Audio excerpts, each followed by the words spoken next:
بسم الله الرحمن الرحيم والذين يكنزون الذهب والفضة ولا ينفقونها في سبيل الله فبشرهم بعذاب أليم.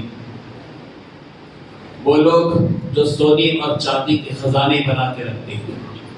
اور اللہ کی راہ میں خرچ نہیں کرتے، زکوٰۃ ادا نہیں کرتے، پیغمبر ان لوگوں کو دردناک عذاب کی خوشخبری سنا دیجیے اور یہ بتائیے کہ کل قیامت کے دن اسی سونے اور چاندی کو پروردگار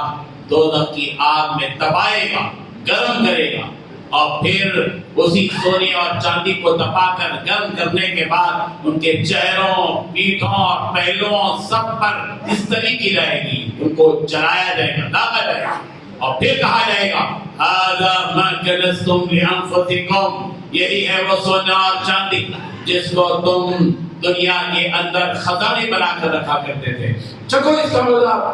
اس لیے ہر مومن و مسلمان کو چاہیے کہ اللہ تعالیٰ نے جس کو بھی مال عطا کیا ہے، دولت عطا کی ہے، یہ سونا، یہ چاندی، یہ روپیہ، یہ پیسہ، یہ ڈالر، یہ کرنسی، یہ پاؤنڈ، یہ ٹکا، یہ سب کچھ کے جن کے پاس موجود ہے وہ انہیں حساب کرنا چاہیے شریعت کی روشنی میں کہ کن کن چیزوں پر زکوٰۃ فرض ہوتی ہے، اس فرض زکوٰۃ کو ادا کریں اور پھر اس سے بڑھ کر اور اللہ کی راہ میں دیں، اس لیے کہ یہی مال مرنے کے بعد کام آنے والا ہے۔ جو مال دنیا میں چھوڑا ضروری نہیں ہے کہ وہ مال صحیح راستے پر خرچ ہوگا، کیا توقع ہے کہ وہ اولاد اچھے راستے میں خرچ کی، آج ہم نے خرچ نہیں کیا اچھے راستے پر تو کیا توقع ہے کہ وہ اولاد ہمارے بعد اچھے راستے میں اس کو خرچ کرے گی۔ اپنی زندگی میں جو دیا وہ ہمارا ہے، جو چھوڑ کر گئے وہ ہمارا نہیں ہے۔ بندے مومن کو چاہیے کہ اللہ کی راہ میں زکوٰۃ ادا کرے، عطیات ادا کرے، جو دے گا وہ یقیناً عقل مند ثابت ہوگا۔ اللہ ہم سب کو اس کی راہ میں خرچ کرنے والا بنا دے، آمین۔ وآخر دعوانا الحمدللہ۔